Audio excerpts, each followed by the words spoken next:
Então, nesse instante, nós vamos agradecendo ao Mestre Jesus a oportunidade de estarmos aqui nessa noite, mais uma vez, junto com a equipe de André Luiz, a equipe de Emmanuel, eles que já estão aqui cuidando de nós há muito tempo, desde a noite passada, cuidando do nosso lar, da nossa família, eles que sabem das nossas preocupações. Nós te agradecemos, Mestre Jesus, por tantas bênçãos que nós recebemos, pela oportunidade de estudo em grupo, que nos ajuda tanto a melhor entender a lição, a mensagem de André Luiz sobre a vida no mundo espiritual. E que nessa noite, Senhor, mais uma vez, que nós possamos ser ajudados nas nossas limitações, para que nós saibamos ou consigamos entender tudo aquilo que vai ser passado para nós. Graças a Deus. Bom, pessoal, boa noite. Hoje a gente está no capítulo 4 do livro de André Luiz, e é interessante, ele faz algumas conotações que a gente percebe a similaridade, né, da vida no plano espiritual com a vida que a gente conhece aqui na Terra. E eu acho que esse é o cunho principal do estudo dessa noite. É a gente perceber que a mudança de plano, do plano material para o plano espiritual, não altera em nada o que a gente sente, o que a gente pensa, o corpo da gente, mas até a parte material das coisas que a gente conhece do dia a dia aqui, que a gente vê que a Terra é um espelho do que acontece no plano espiritual, né? A primeira coisa que eu achei muito interessante é essa colocação de estação de trem. Puxa vida, né? A gente consegue imaginar, então, essas pessoas chegando nessa caravana. Ele fala muito da simplicidade e, ao mesmo tempo, da inabilidade de ser pontual, porque a gente já viu que o umbral é cheio de tempestades, é cheio de surpresas. Então, a gente não consegue definir que a hora que sai é a hora que chega. Que essas pessoas que estão passando da Terra para ir para a mansão da paz, elas estão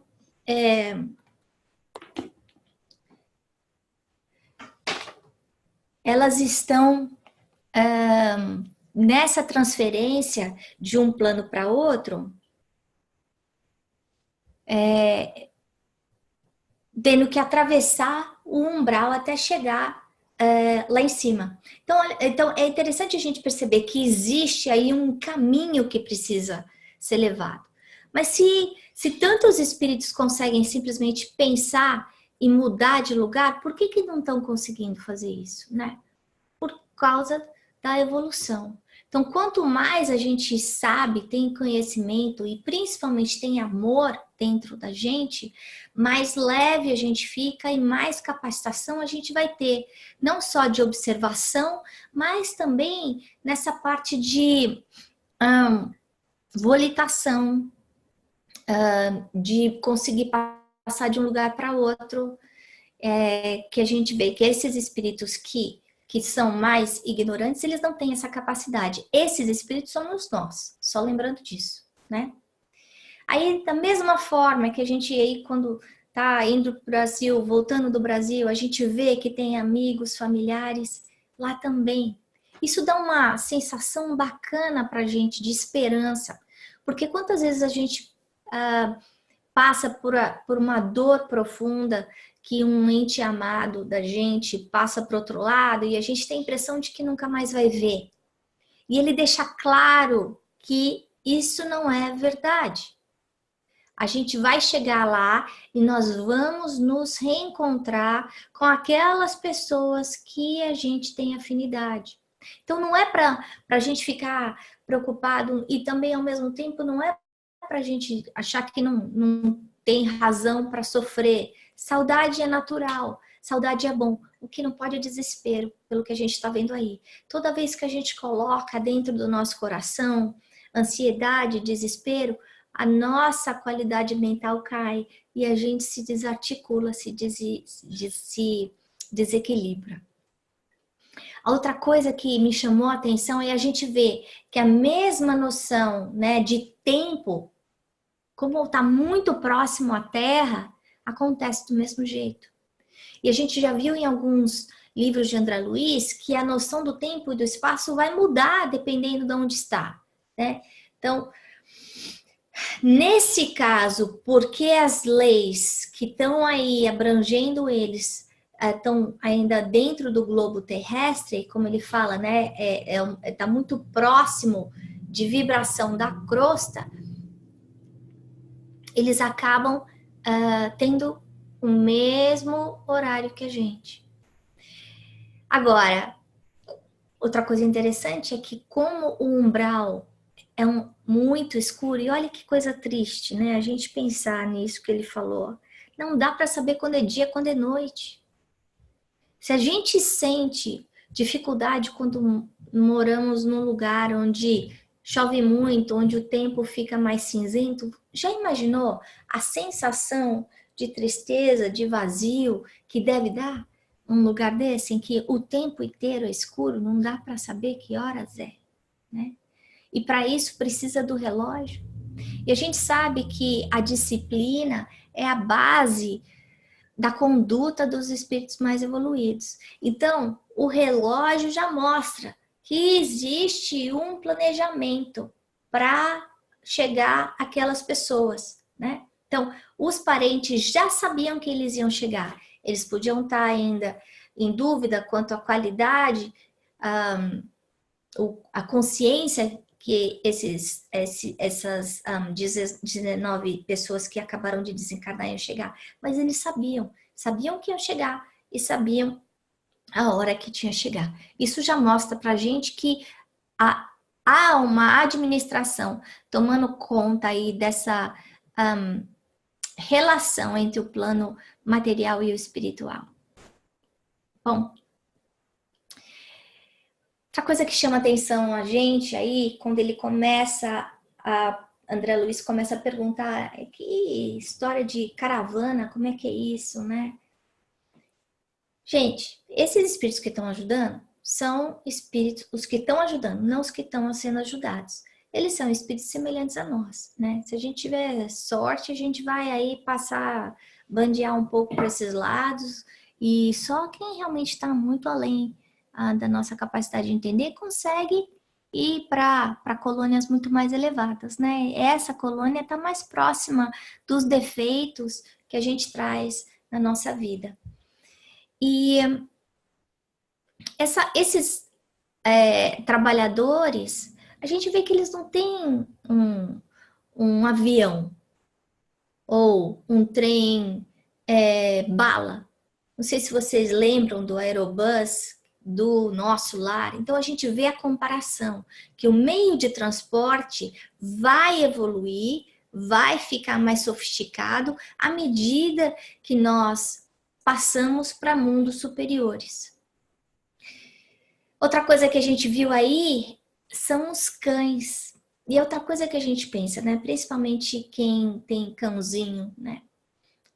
Não dá pra gente saber se vai encontrar o cãozinho da gente, se não vai encontrar o cãozinho da gente, mas a importância do animal, né? Por que será que eles usam os cães? Provavelmente por o mesmo motivo que a gente usa cão aqui. Para encontrar, para proteger, para assustar, né? Outra coisa que me chamou muito a atenção é, apesar dessas pessoas que estão desencarnadas, elas não terem cometido atos delituosos tão sérios como a gente já viu, ou vai ver no próximo capítulo, na verdade.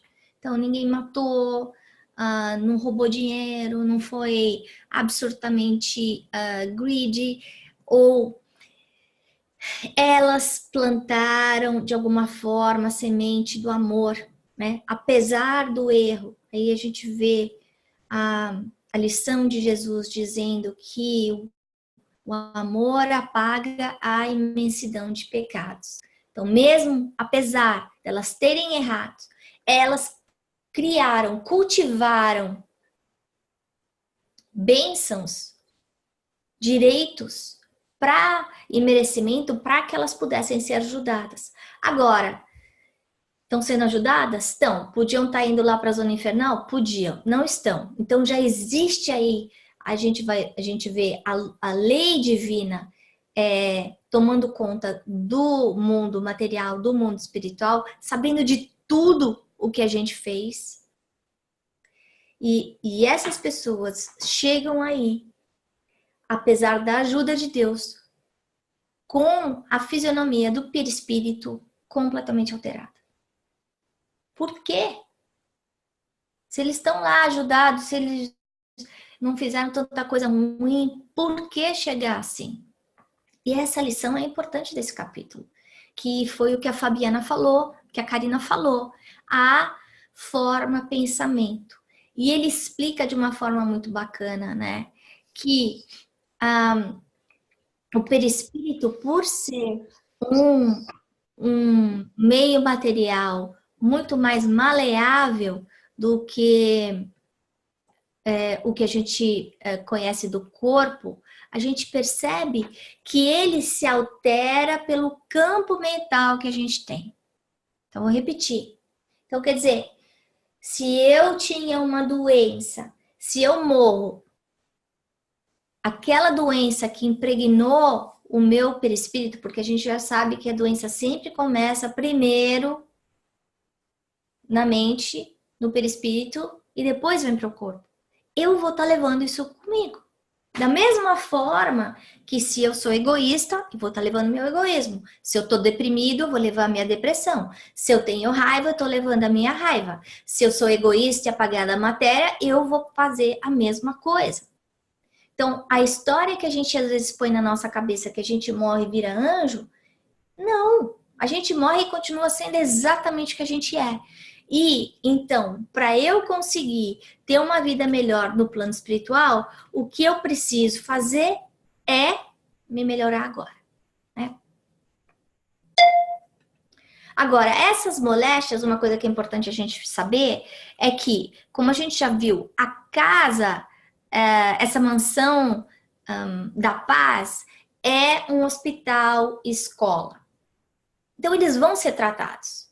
É a primeira triagem, como a gente já viu do nosso lar também. Claro, quem chega no nosso lar está numa condição espiritual, mental muito melhor do que dessas pessoas.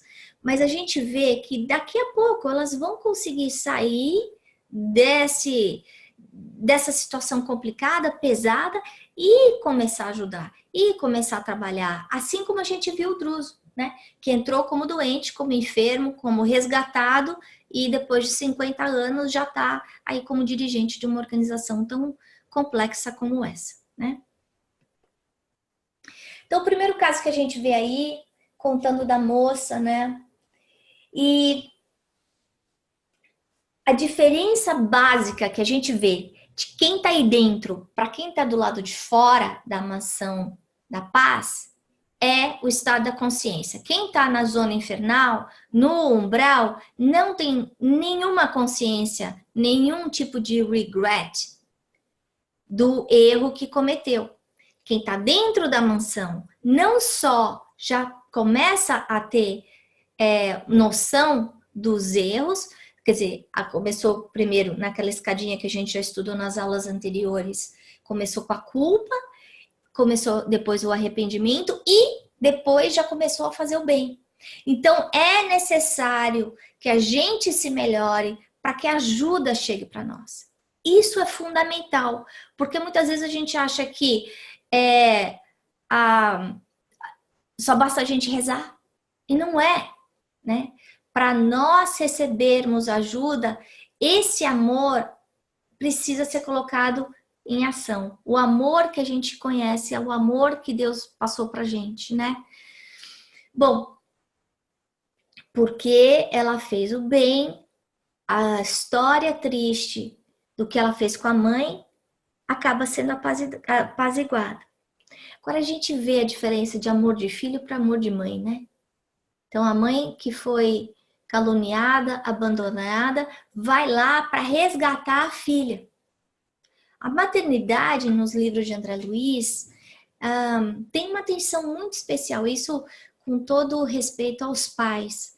Mas André Luiz várias vezes mostra da responsabilidade do poder do amor maternal, né? E a gente vê isso com a criança está chorando, a mãe vai lá, pega no colo, dá um beijo, acalma. Beijo de mãe cura sim. Por quê? Esse amor que a gente dá, esse amor incondicional ou incondicional relativo pela nossa própria perfeição atual, ele serve como um instrumento, como uma amostra grátis do amor de Deus. Então a gente vê aí mais uma vez o amor de mãe sublimando aí os erros dos filhos. Outra coisa que é interessante para a gente lembrar, e aí volta aí na importância da gente, como pais, fazer a educação dos nossos filhos para o lado religioso. Essa senhora era uma senhora católica, tanto é que ela está achando que quem está conversando com ela é um padre. Que ela não entendeu que morreu. Ela acha que ela está viva. Por quê? Porque dentro da crença dela, quando morre, acaba. Então, como é que eu tenho consciência? Eu não morri. A gente passar esses ensinamentos para os nossos filhos é muito importante. Porque a gente fica imaginando muitas vezes que quem morre primeiro é quem é mais velho, a gente não sabe. Então, é fundamental esses valores de o quanto a vida material é temporal, a bagagem que a gente vai levar no plano espiritual, o que a gente vai encontrar do outro lado, como é que a gente consegue melhorar na situação no plano espiritual. Isso tudo, nós como pais podemos passar para os nossos filhos. E isso é baseado na lei de ação e reação, que eles conhecem. Então, se pegar uma bola, jogar na parede, a bola vai voltar com uma força semelhante à que foi atirada. Então, é essa semeadura e colheita que a gente precisa ensinar para os nossos filhos. E se a gente achar que eles não, quando crescer, eles vão poder escolher a religião que eles querem, nós estamos falhando.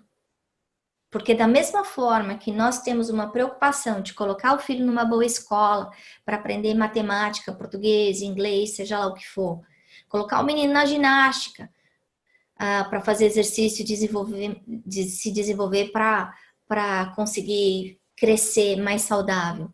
Botar uma comida que seja nutritiva na mesa. Para quê? Para que não venha a ter, depois que crescer, diabetes, colesterol, enfim. Nós também temos a responsabilidade de ensinar a pensar o que é espiritualidade. E tem vários livros da doutrina espírita que ajudam nós, como pais, explicar isso para eles. A FEB tem vários para criança, um Evangelho no Lar com a criança, Pai Nosso, Vida de Chico. É só a gente querer buscar que nós vamos encontrar, tanto através de livrinhos de história, como livros que falam mais do Novo Testamento, para explicar para as crianças o que é que acontece depois. Porque se elas passarem para o outro lado, acreditando que quando morre, acaba, vai acontecer uma situação semelhante a essa. Porque a nossa crença vira a nossa realidade. Né? E quantas vezes a gente já ouviu isso, que percepção é realidade? A minha realidade é aquilo que eu enxergo, é a minha verdade, que não é necessariamente igual à verdade da Fabiana, ou da Karina, ou da Lúcia, ou do Cássius. Mas para mim, o que eu consigo decodificar do mundo exterior é o que me fala que é a verdade. À medida que eu melhoro a minha capacidade de entendimento, de visão, Por isso que a gente pede na hora da prece que a gente tenha olhos de ver, ouvidos de ouvir, para aumentar essa percepção. A partir do momento que eu melhoro a minha percepção, o meu entendimento do que existe do outro lado vai melhorar. E a minha transição vai ser mais fácil, né? Como seria se essa moça que chega do outro lado tivesse conhecimento da morte? Como seria se essa mãe que está aí acolhendo a filha tivesse, de alguma forma, passado valores religiosos para ela de uma forma diferente, principalmente em relação a respeito à mãe e pai e continuidade da vida? Seria diferente. E o ponto da gente fazer esse comentário não é julgar, é simplesmente a gente conseguir fazer um paralelo do que teria acontecido tanto na vida da moça, ela teria errado menos, quanto a chegada dela no plano espiritual teria sido uma chegada mais tranquila. Segundo caso que a gente vê, outro exemplo assustador do poder mental. Então, como eu já comentei no livro passado, no mundo maior, a gente já viu que o cérebro funciona como um gerador e receptor de energia. No livro Mecanismo da Mediunidade, André Luiz fala isso profundamente. E aí a gente vê que essa pessoa, através das formas pensamento, peraí, Ana, o que é forma pensamento? É tudo que a gente pensa. Então, se eu penso que eu tô doente, a forma pensamento que eu tô colocando é meu coração tá doente, minha barriga tá doente, ou eu tô com câncer. Eu fico estimulando, fermentando o que existe e o que não existe. No caso dela, a forma pensamento dela era em relação a quê? A uma imagem de um diabo. Bom, e aí? Como é que fica isso? Ela enxerga. É um processo autoobsessivo? É um processo autoobsessivo. Mas tem um caveat aí. Não só é ela criando a imagem, então a dor começa pela própria ignorância dela, mas os espíritos que não gostam dela, ou os espíritos que simplesmente são do mal, por ignorância, eles se aproveitam dessa forma mental que ela criou para deixar ela alucinada. E ele fala, a interação entre o obsessor e ela é absolutamente simbiótica. Mas nesse caso a gente está vendo que o processo obsessivo entre, agora, né, dois espíritos, antes era encarnado, desencarnado, agora é desencarnado, desencarnado, começou por quê? Pela qualidade do pensamento dela.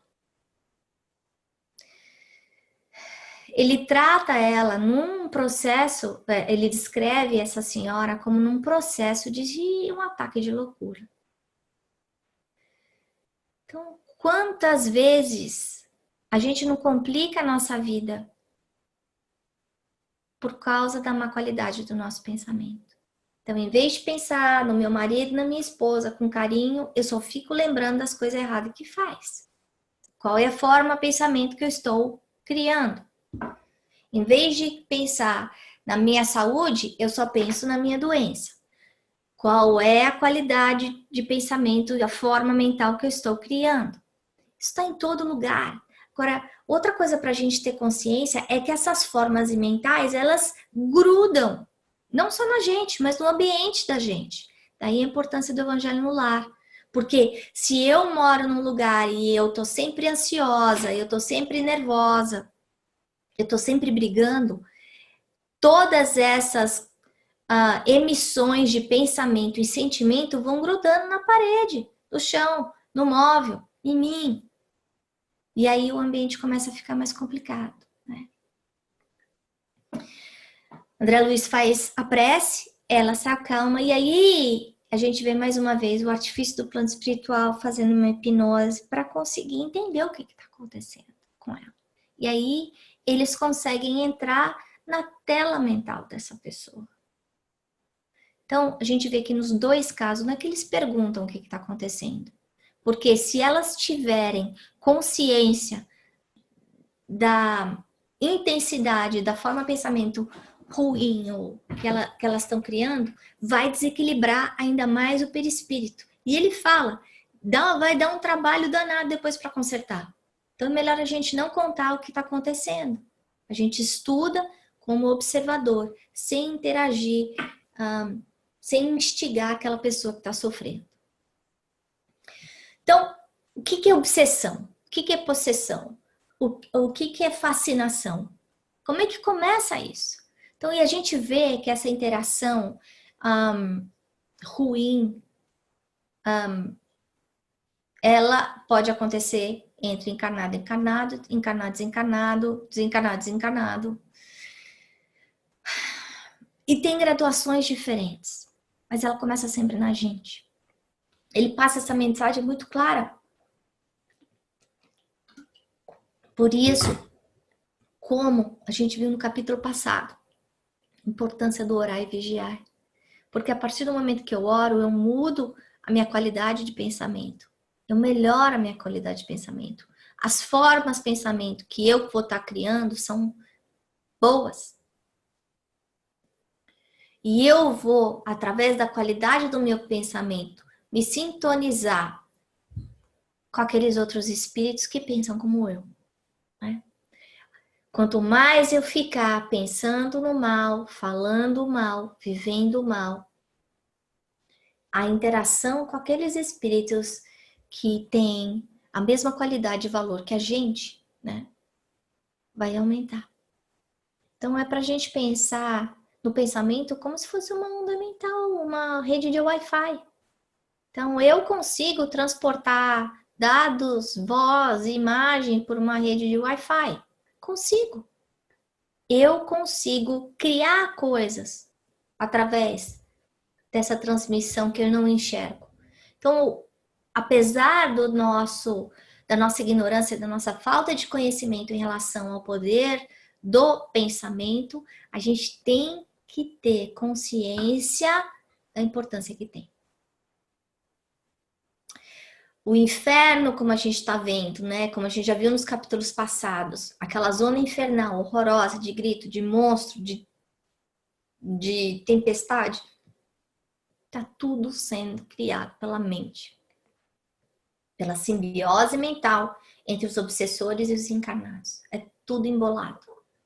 Então, o inferno ou o céu, a saúde ou a doença, a dor ou a alegria, a gente tem o poder de escolher através do nosso pensamento. A vida da gente vai ser sempre reflexo daquilo que eu penso, daquilo que eu falo e daquilo que eu faço. Né? E a gente vê Deus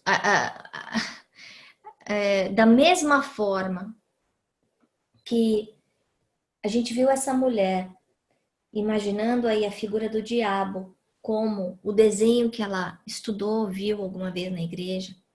A nossa ideia de céu, de anjinho tocando a harpa, ou de Deus sendo aquele homem velho de barba branca sentado no trono, ou São Pedro lá no portão falando vai para a esquerda, vai para a direita. Gente, isso tudo é forma de pensamento da gente, que a gente precisa ajustar. Porque se eu morrer e ficar esperando onde é que está a grade lá, o portão com com São Pedro, eu não vou achar, que não tem. Se eu ficar esperando um Deus que seja um homem de barbas brancas sentado no trono, eu não vou achar, porque não tem. Né? A realidade, a gente tem que entender que a gente coloca na nossa mente é proporcional à nossa ignorância. Né? Então, da mesma forma que não existe diabo, não existe um Deus no formato de homem sentado num trono. Isso é importante a gente também ensinar para os nossos filhos. Que Deus está em tudo. E que hoje a gente não tem capacidade de entender Deus. Mas que Ele existe. Ele existe na natureza, ele existe no nosso corpo, ele existe no macrocosmo, ele existe nas leis da física, da química, da matemática, em toda a perfeição que a gente vê que acontece através dos multi-universos que a ciência ainda muito imperfeita da Terra vem descobrindo. Então, para a gente encerrar, mais uma vez, pensamento é energia, é matéria. Não é uma matéria como a gente conhece, como a mesa, como o relógio, como a roupa, mas é matéria. A mente da gente cria, e cria o tempo inteiro. Então, a segunda coisa que eu quero que a gente repense antes de dormir hoje é: que forma pensamento eu criei hoje? Vou repetir. O que eu pensei hoje? E talvez valha até a pena a gente fazer um diáriozinho, né? Pensar, não, de manhã eu pensei em muita coisa boa, né? Eu tava feliz e tal. Aí eu fui pro escritório, aconteceu isso, isso, isso. E aí eu fiquei azeda, eu fiquei reclamando e eu fiquei com raiva do meu chefe. Aí de noite, aí eu cheguei em casa, aí eu fiquei feliz porque eu vi meus filhos, depois eu briguei com meu marido, ou eu tava muito cansada e fiquei reclamando. Isso tudo é forma pensamento. E se a gente fizer uma coisinha simples do tipo botar um sorrisinho de manhã ou uma carinha triste de tarde, um sorrisinho de manhã, a gente vai perceber como é que estava a nossa qualidade de pensamento, porque ela é proporcional ao que a gente sente. Tá? Tem uma app que chama Daily, que eu posso depois colocar no grupo para vocês. Deixa eu ver se eu acho aqui. É Day, D-A-Y-L-I-O, que ele faz exatamente isso. Né? Não só ele ajuda a gente a repensar em como foi o nosso dia, mas a gente aprender a agradecer as coisas boas e fazer um tracking de como é que está a nossa qualidade de pensamento e qualidade de vida. E a terceira coisa que eu queria que a gente pensasse foi quando Silas fala que nós que criamos os nossos cativeiros. E a gente vai ver isso super real no próximo capítulo, no capítulo 5. Então, para a gente pensar, tem algum cativeiro que eu vivo hoje? É Deus que está criando esse cativeiro ou sou eu? Então, era isso que eu tinha para a gente conversar hoje. Agora eu vou tirar todo mundo do mute e quem quiser fazer alguma pergunta, por favor, faz. Eu vou tirar todo mundo do mute. Quem não quiser falar, por favor, coloca no mute. Todo mundo, consigo ouvir todo mundo agora. Algum comentário?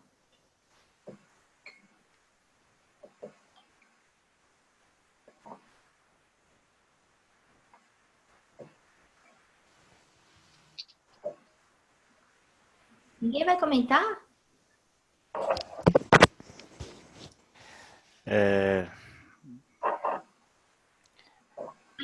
Então, não, essa parte do mau pensamento eu acho que é importante e é um assunto que hoje foi bem comentado devido àquele filme lá, o Lei da Atração, né? Então, eu acredito que a maioria das pessoas que estão aqui, a gente ouviu isso muito, né? Mas eu concordo contigo que esse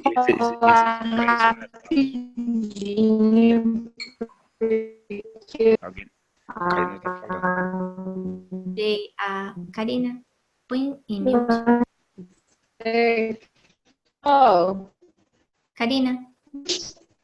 Acho que ela quer falar. Eu não sei o que está acontecendo. Eu não estou conseguindo colocar a Karina em mute. Deixa eu botar todo mundo em mute e eu vou tirar você do mute. Fala, Cássio. Não, então, acho que eu falei que daquele livro lá, o Lei da Atração, ele fala sobre isso, né? Mas assim, o desafio é exercitar isso a toda hora, quando você fala em relação a pensamento, né? Pensamento, energia e matéria. E a gente é energia, né? E a gente tem pensamento. Mas apesar de a gente saber que os pensamentos construtivos, né, eles são os que nos movem para frente, é o exercício de pensar certo, de pensar da forma certa, né? Que foi aquilo que você mostrou no outro slide lá, pensar da forma certa, né? Uhum. Então, mesmo que eu esteja com uma dificuldade, em vez de eu ficar focando só no problema, eu trabalhar para resolver aquele problema e eu focar naquilo que eu quero. Em vez de ficar focando naquilo que eu não quero, eu conscientemente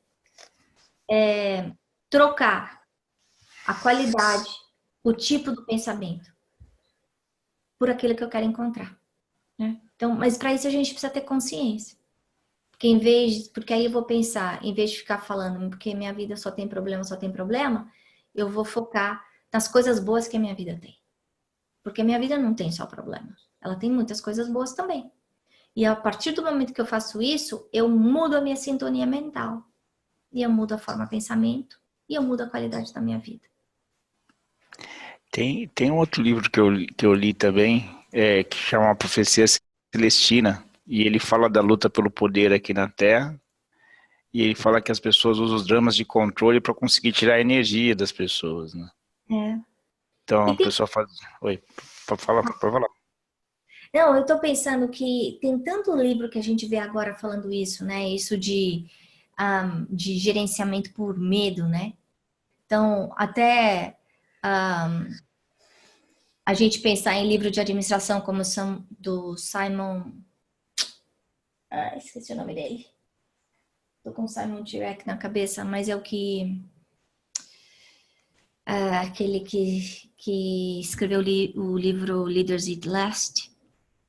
Mas... não só isso, mas também pensando...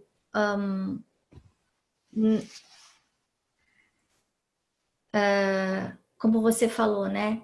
Do que a gente está vendo hoje no mundo, que muitas vezes as pessoas querem liderar pelo medo e não pelo bem, né? Então, a gente pensar quais são as formas de pensamento que essas pessoas estão aí criando de uma forma mais generalizada, né? Elas vão ser responsáveis por essas formas de pensamento. E vão encontrar isso. Essa é a vida delas. Entendi. Mas, assim, Ana, é que eu não estou lendo esse livro, sendo bem sincero, porque eu estou com o tempo bem amarrado, bem curto. Mas se a gente for olhar para a humanidade, assim, a maioria das pessoas desse planeta, elas estão numa vibração ainda longe da ideal, né? Sim, a gente está num planeta de expiação e provas, né? E é por isso que perto da gente, perto da crosta terrestre, existe essa área umbralina infernal. Se a gente tivesse um planeta onde o bem prevalecesse sobre o mal, a qualidade desses espíritos que estariam envolvidos perto da gente, ao redor da Terra, seriam melhores também. Então, o que a gente está vendo aqui é um retrato daquilo que a gente é. Como nos livros de André Luiz, ele sempre vai contar a história, mas não é a história do outro, é a nossa história. Então, quando a gente estiver lendo os capítulos de André Luiz, a gente lembrar disso. Ele está falando de nós, daquilo que nós somos. Alguém mais quer comentar? Eu achei interessante em relação a isso, do pensamento, é que ele fala aqui, né, que inevitavelmente volta a nós mesmos. Isso é uma coisa que às vezes a gente se deixa dominar, né, pela raiva ou por pensamentos negativos que a gente acha que está passando para o outro, mas quando ele faz essa comparação das ondas, né, da eletricidade, que diz que volta para a gente. Então, eu achei isso bem interessante, porque eu acho que, a gente tem que... O exercício diário, a luta diária para a gente ter essa awareness, né, do pensamento, porque às vezes a gente se deixa dominar pelo pensamento e nem percebe que está com pensamentos negativos ou não tá focando nas coisas boas para continuar gerando energia boa. E às vezes a gente acha que está fazendo isso para o outro, né, passando essa energia negativa para o outro, e no final do dia volta para a gente, né? Então é um ato, não sei, diz que beneficia a gente para beneficiar os outros, talvez. Um exemplo que eu já ouvi algumas vezes, eu já ouvi o exemplo do carvão e eu já ouvi o exemplo da lama, de alguém que me deu aula no passado. Então, o que que acontece se eu for entrar numa sala que está cheia de carvão? Que nem aquele carvão que a gente fazia churrasco, que a gente encosta, fica preto, né? Então, se eu pegar o carvão na minha mão e jogar em algum lugar, vai sujar a parede, vai. Mas se eu olhar minha mão vai estar preta. Mesma coisa com a lama. Então, toda vez, tudo que a gente faz, a gente acaba se impregnando da mesma energia.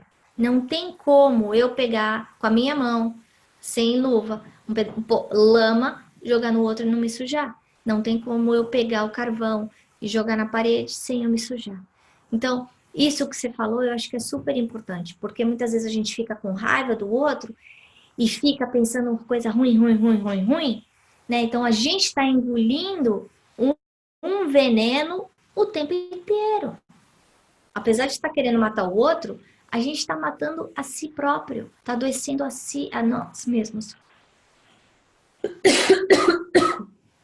Desculpa. E voltando aí ao que você estava falando, Geis, lembrar que da mesma forma que o cérebro é um gerador, ele é receptor também, né? Então é uma via de duas mãos. Mais uma pergunta antes da gente encerrar? Eu só ler aqui rapidinho, porque a Karina mandou mensagem aqui no grupo dizendo que ela estava comentando desde a hora que você abriu o áudio e não estava dando. Aí ela escreveu aqui o que ela ia comentar, só para compartilhar. Ela disse que como nós temos o costume de enxergar algo que é nossa responsabilidade para fora de nós, onde na verdade está dentro. O monstro está dentro, o anjo está dentro. E nós criamos essas criaturas místicas do lado de fora como se fosse algo que não somos responsáveis, e uma forma de desculpa. E por que não estaremos trabalhando na nossa inner reform? Obrigada. É isso aí. Então, o que a Karina está falando é fundamental a gente lembrar que a nossa vida, se eu quiser mudar a minha vida, eu tenho que mudar o que eu penso. Começa tudo no pensamento. Então é isso. Lúcia, você quer fazer a prece final pra gente? Vou tirar você do mute. Quero. Eu posso fazer um comentário ligeirinho também? Tá, pode fazer. Assim, voltando a pensar no que você falou, de que pensamento é matéria, é uma matéria sutil, mas é energia criadora, eu me lembrei que existe no meio espírita a comparação do pensamento com as mãos. Quando a gente está encarnado, tudo que a gente quer fazer, a gente usa as mãos, para comer, para vestir, para escovar dente, etc. No plano espiritual não precisa. Pensou, criou, está feito, está plasmado. A forma mental já existe. E automaticamente estabelece a sintonia. Só uma coisa, mamãe. O pensamento também, a gente pensou, já existe mesmo aqui. O que acontece no plano espiritual é que como mais intenso. Aí não existe a barreira da matéria, né? A matéria da matéria, mas o pensamento é pensamento em qualquer lugar, não vai mudar o nível de criação, né? Não, mas a atuação no plano espiritual é mais intensa.